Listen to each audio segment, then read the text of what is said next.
Bem-vindos ao Profundamente Diálogos do Ser. É um prazer estar de novo aqui com vocês e nesta ocasião vamos a navegar sobre o fascinante mundo do neurofeedback. E como é algo que não todas as pessoas conhecem e é algo que está necessariamente incluído cada vez mais na ciência, na neurociência, na saúde integral, nós temos hoje um convidado muito especial que tenho muita alegria de ter aqui, Carlos Alves, uma pessoa ligada à saúde durante praticamente toda a sua vida e um especialista agora nesta área e também na psicoterapia, que eu admiro muito e que para mim é uma grande alegria poder dialogar com ele. É algo que ele tem investido muito tempo, muitos recursos para poder oferecer e, portanto, tenho aqui algumas questões para lhe colocar, lhe dar as boas-vindas e desfrutarmos juntos com ele. Bem-vindo, Carlos. Obrigado, Maria Delmar. Um prazer e um privilégio estar aqui a ser entrevistado por ti. Portanto, uma alegria, não é? Então vamos navegar um pouco sobre este tema tão fascinante, que confesso que, embora eu conhecia há alguns anos atrás, não tem nada a ver como está neste momento a ser apresentado, como apresentaste também tu, e as aplicações que tem, como é que tem desenvolvido. Portanto, estou fascinada e contente de estares aqui. E de facto há muita confusão de que é isto de neurofeedback. Portanto, para quem nunca ouviu falar sobre isto, o que é e como é que tu entraste nisto? Vou começar pela primeira. E é importante dizer que o neurofeedback não é nada de novo. Não é nada que surgiu agora neste boom de tecnologia. Na verdade, surgiu, o início remonta aos anos 20, quando o alemão Hans Berger conseguiu fazer o primeiro eletroencefalograma e posteriormente descobriu a primeira onda cerebral, a que se chamou alfa. Mais tarde, na década de 60, há um estudo icónico que marca claramente o futuro do neurofeedback. Foi quando, num estudo, se demonstrou que gatos submetidos a treino cerebral com neurofeedback tinham menos crises epilépticas que os gatos não. Ou seja, e agora de uma forma simples, o que é o neurofeedback? Os anos 70 e 80 tem sido claramente a explosão, com evidência científica, com o avanço da tecnologia.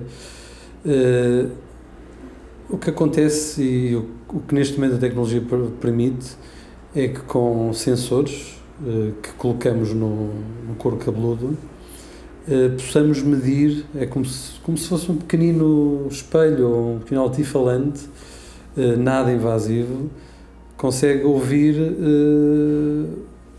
os neurónios a disparar, portanto a energia que é libertada quando milhões de neurónios, neste caso neurónios piramidais, quando eles sincronizadamente disparam.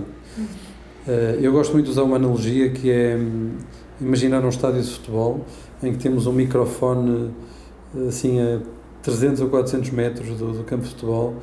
E obviamente esse microfone não vai captar o que cada espectador do estádio diz, mas quando todo o estádio grita que foi golo, então é possível captar. E é isso que é possível captar com esses sensores no corpo cabeludo. Isso é feito, portanto, numa primeira fase, esses sensores são colocados, é feito um mapeamento cerebral utilizando o QEEG, portanto o eletroencefalograma quantitativo, que basicamente avalia de que forma é que esses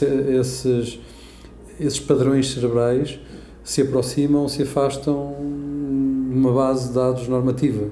Uma base de dados normativa forte, credível, aprovada pela FDA. Portanto, isto sendo a ação inicial. Depois, o que o neurofeedback faz, portanto, os passos seguintes, o treino cerebral, portanto, também conhecido como neuroterapia, depois deste mapeamento cerebral, depois de entendermos o que há desregulado, ou menos funcional, é possível prepararmos ou desenvolvermos protocolos muito específicos para cada indivíduo. E vamos imaginar que há um indivíduo ou uma criança que eventualmente, quer dizer, um dos padrões normais, mais típicos O transtorno de déficit de atenção e hiperatividade é, por exemplo, exageradas frequências baixas, normalmente é o teta, até o alfa, na zona frontal, que normalmente devia ser dominado por frequências mais altas, o beta e o I-beta. O que normalmente fazemos, se um paciente apresentar esse padrão de células da zona frontal dominada com esses padrões, com essas frequências muito baixas, colocamos esses sensores nessa zona e preparamos o equipamento, mais uma vez colocamos os sensores e preparamos um protocolo para que a criança ou o indivíduo receba feedback instantâneo, portanto a medição é feita em tempo real e o feedback é dado em milésimos de segundos, e sempre que a atividade cerebral nessa zona que estamos, onde temos sensores, se aproxima do que nós queremos, então há um feedback, portanto há um reforço positivo, seja porque podemos pôr um vídeo e quando a atividade foge do normal o vídeo desaparece, quando volta ao normal o vídeo volta a aparecer. Esse feedback instantâneo ao cérebro. Auditivos ou visuais. Ou auditivos. E isso o que permite é, mais uma vez, o princípio da neuroplasticidade, fundamental, é base do neurofeedback, permite que o cérebro, e o cérebro é mágico em encontrar padrões, que o cérebro perceba e vá percebendo com vários treinos. Isto é como ir ao ginásio, podemos ir ao ginásio uma vez, não fará nada, não é? Se formos de uma forma sistemática, consistente, fará seguramente muito. O neurofeedback é igual. Com treino, o cérebro consegue encontrar e autorregular-se. E exatamente porque tem por base esse princípio da neuroplasticidade, esses resultados tendem a ser duradouros. Porque o cérebro reorganiza-se, cria novas redes neurais. Há uma alteração material, biológica, fisiológica. Exatamente. Muito bem. Portanto, de alguma forma podemos dizer que atualmente o neurofeedback, e cada vez mais em profundidade, serve de diagnóstico e de tratamento. Boa pergunta, e obrigado pela pergunta, Maria Delmar. Digamos que o neurofeedback e o eletroencefalograma quantitativo não deve ser, pelas regras de ética internacionais, não deve ser de todo usado como uma ferramenta de diagnóstico. Portanto, ferramentas de diagnóstico devem ser feitas por neurologistas, por psiquiatras, psicólogos clínicos. Agora, claramente, pode ser um auxiliar fundamental, chave, complementar na recuperação desses diagnósticos, sem dúvida. Isso é muito importante, não é?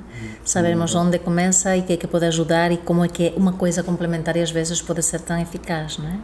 E não me esquecendo da tua segunda pergunta, como é que o neurofeedback apareceu? Eu provavelmente estendi-me demais na primeira, mas está a minha paixão sobre este tema.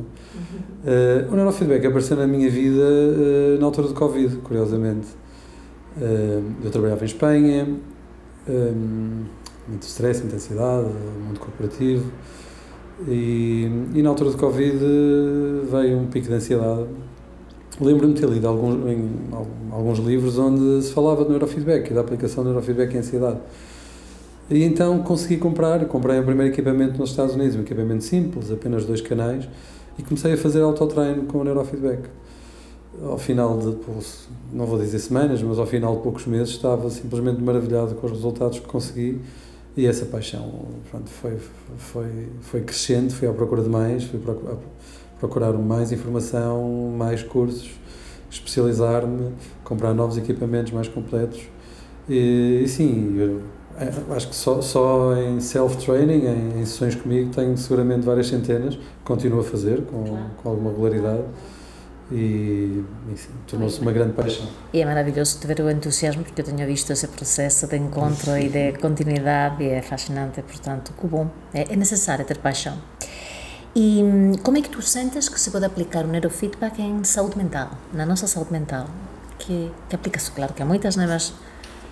Sim, eu acho que há duas áreas-chave, e o neurofeedback hoje em dia, sendo uma prática muitíssimo utilizada, muito pouco conhecida em Portugal, mas muitíssimo conhecida em muitos outros países, Holanda, Alemanha, Estados Unidos, lidera, é usado tanto para ajuda no tratamento de condições mentais, emocionais, como também para ajudar atletas de alta competição, artistas, executivos, a melhorar a sua capacidade cognitiva, o seu desempenho. Portanto, há aqui duas vertentes. Portanto, não é exclusivamente para a ajuda no tratamento de problemas ou de disfunções. Portanto, há aqui uma área muito forte.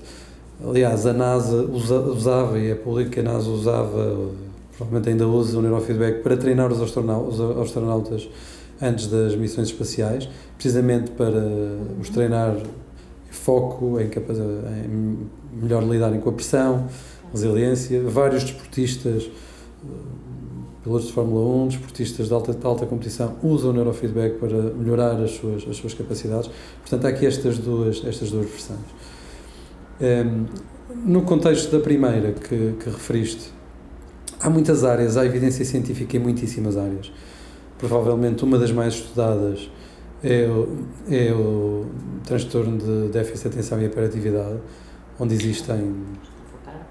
existem imensos estudos. Uma área onde nomeadamente, está aprovado pela FDA para o tratamento dessa condição. Tem evidência número 1 pela Sociedade Americana de Neuropsiquiatria,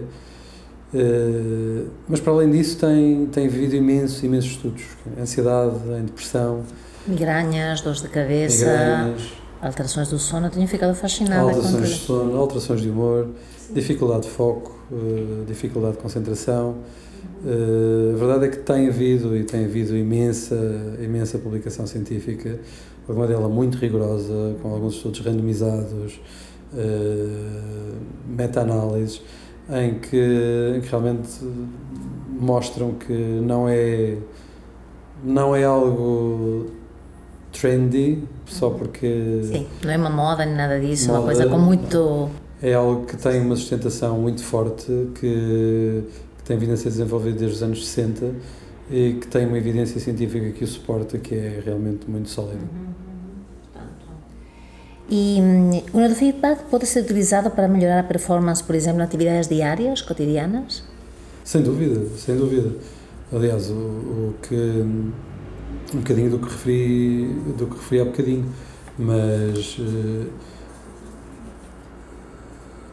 um cérebro, ou seja, o neurofeedback claramente não está apenas indicado para situações em que há alguma desregulação. O exemplo da NASA que eu acabei de dar, o exemplo de atletas de alta competição, uma pessoa que tenha um funcionamento, que não apresente disfunções, que não apresente patologia, pode claramente usar o neurofeedback para melhorar a sua performance, para melhorar a sua capacidade de concentração, a sua capacidade de resiliência, para melhorar a sua capacidade de concentração numa altura de exames, para aumentar. Aliás, algumas das sessões que eu fiz recentemente para o ano a um amigo, foi precisamente para o preparar para uma série de exames que ele ia ter, muito pesados, e foram focadas em foco, em aumentar a capacidade de foco e de concentração. Portanto, a aplicação vai muito para além do que é patológico. Vai aumentar os recursos da pessoa, não é? Claramente aumentar os recursos. E o neurofeedback, para além de esses milhões de neurónios, quando disparam de uma forma sincronizada, não é só a frequência nem a intensidade dessa energia, mas o que é possível também analisar pelo eletroencefalograma quantitativo é a própria coerência que existe, ou seja, a comunicação entre as diversas partes do cérebro. Como é que a informação é partilhada, se de forma demasiado rápida, se de forma demasiado lenta. Agilizar essas pontes. Portanto, tudo isso, o treino, por exemplo, na coerência cerebral, garantindo que os hemisférios, que os diferentes lobos, que as diferentes partes do cérebro comuniquem de forma mais eficiente, ajudam no dia-a-dia. Claro, fantástico. E por último também gostava de te perguntar, e isto é claro que é um dos objetivos destes encontros, destes diálogos, é de alguma forma fazer a ponte como é que também nós, naquilo que podemos oferecer a nível de psicoterapia, como é que nós podemos beneficiar para dar um contributo, uma contribuição melhor àquelas pessoas que nos procuram, e como é que tu sentes que podes fazer a ponte entre o neurofeedback e a psicoterapia? Eu adoro essa pergunta. No meu curso, no curso da psicoterapia somática, que ainda estou a terminar, um dos trabalhos que eu fiz no final, que apresentei à turma, chamava-se a potente simbiose entre neurofeedback e psicoterapia somática. Portanto, acredito mesmo que é uma simbiose muito, muito, muito forte. Obviamente, enquanto temos a psicoterapia, e tu melhor que ninguém sabes, que olha, que juntamente criando um campo seguro, criando um vínculo, ajuda o indivíduo a encontrar padrões, a encontrar... aliás, não gosto de falar de traumas, mas se calhar teremos mesmo que falar de traumas. O próprio Gabor Maté e muitos aqui na escola falam disso. Não é propriamente o trauma, mas é a ferida que ficou. Mas enquanto a psicoterapia ajuda a ir atrás, ajuda a encontrar, a ressignificar, a cuidar dessa ferida, o neurofeedback ajuda a reorganizar e a reorganizar o cérebro.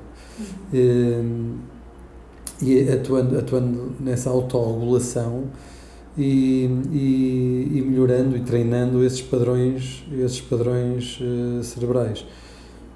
Ao aliarmos ambas, podemos, por exemplo, fazer com que acelerar o processo de recuperação. Um cérebro que está demasiado em hipervigilância, demasiado em ruminação, conseguirá com o neurofeedback reequilibrar esse estado, ficando muito mais aberto para a psicoterapia. Portanto, eu acho que esta parceria, acho que quando o neurofeedback é feito de mãos dadas com a psicoterapia, complementam-se, e mais do que se complementarem, tornam-se sinérgicas. Ajudam... Uma melhor à outra. É atuar na mente, é atuar no que está para trás, trabalhar pelo corpo, chegar às feridas que estão, compreendê-las, ressignificá-las, mas ao mesmo tempo a trabalhar de forma muito objetiva no cérebro, na autorregulação cerebral. Sim. E acho que essa simbiose é maravilhosa. Acho que sim. E por último eu gostava de dizer quanto que eu sinto que isto pode ser algo que realmente ajude as pessoas, ajude a nossa comunidade também, porque de facto uma das coisas que nós já estudamos juntos, não é? É que um dos últimos produtos da transformação no processo de desenvolvimento psicoterapêutico também é a fisiologia, onde muitas vezes ficam situações mal resolvidas ou que eventualmente ficam mais encapsuladas ou com menos acesso. E uma vez que somos psicoterapeutas corporais e incluímos o soma, é também saber trabalhar com a parte orgânica, neste caso a neurofisiológica, e acho que o neurofeedback vem a dar esse input, como tu muito bem dizias, de melhorar e desses lugares também fisiológicos que podem ajudar a retirar interferências e ampliar os recursos. E por isso, para mim, é uma alegria te ter aqui, e é uma alegria poder também anunciar que aqui em Mentara vamos poder oferecer também o neurofeedback àquelas pessoas que nos procuram e dar continuidade a esse acompanhamento, fazendo esta simbiose saudável entre neurofeedback, entre a psicoterapia, e que é algo que já estávamos querendo fazer há algum tempo e que finalmente vamos poder ter aqui. Portanto, fiquem por favor pedindo essa informação, que nós vamos ter isso muito, muito em breve, anunciado como, de que maneira. Vamos ter isso presente aqui nas nossas instalações, na dia 5 de outubro, e fazendo essa ponte para realmente dar e criar mais saúde. Carlos, falaste de evidência científica, que acho que é super fundamental para nós percebermos o que isso é. Então, gostava só de que desses alguma nota, mesmo que depois se pudesse ampliar mais em frente, mas uma nota sobre, quando falas de evidência científica, podes dar algum exemplo, alguma informação? Sim, ainda há bocadinho falei de vários estudos, nomeadamente um estudo randomizado em TDAH, mas tem havido imensos estudos em ansiedade, em depressão, em muitíssimas outras patologias. Mas eu acho que mais do que... É uma frase que eu adoro, e acho que mais do que apresentar aqui um rol de documento de estudos científicos, provavelmente faria muito com que muitas pessoas desligassem do podcast. E eu vou ler uma frase que eu acho, na minha opinião, resume de uma forma perfeita o que é a credibilidade e o quão bem sustentado está.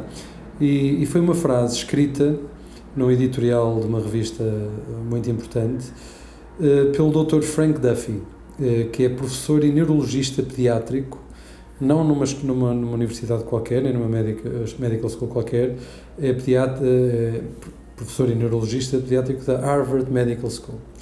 E o que ele disse foi o seguinte, e vou passar a citar: o neurofeedback deve desempenhar um papel terapêutico importante em muitas áreas difíceis. Na minha opinião, se qualquer medicamento tivesse demonstrado um espectro tão amplo de eficácia, seria universalmente aceite e amplamente utilizado. É um campo a ser levado a sério por todos nós. Portanto, isto dito por uma das referências da neurologia pediátrica mundial. É qualquer coisa para ser levada a sério. Muito obrigada, Carlos, por ter estado aqui. Um prazer sempre estar contigo e assistir a todo este processo de crescimento e de doação tão bonito. É um privilégio fazer parte disso e é um privilégio ir sabendo mais desta área e com qualquer área, particularmente esta, porque o cérebro realmente é o nosso órgão mais importante, que pesa só mais ou menos 2% do nosso peso corporal, mas consome 30% da nossa energia. O nosso cérebro mais importante, mas provavelmente o que menos conhecemos. Portanto, acho que aliar estas duas áreas é um caminho maravilhoso e revelador. E, portanto, também com a humildade de saber que quanto mais estudo, e já são 5 anos a estudar e a praticar e a fazer muitas sessões de neurofeedback, que quanto mais estudamos, mais percebemos o quanto falta fazer. E particularmente nesta área do cérebro, isso é mesmo verdade. Muito obrigada. Obrigado, e vamos a isso. Obrigada, até já.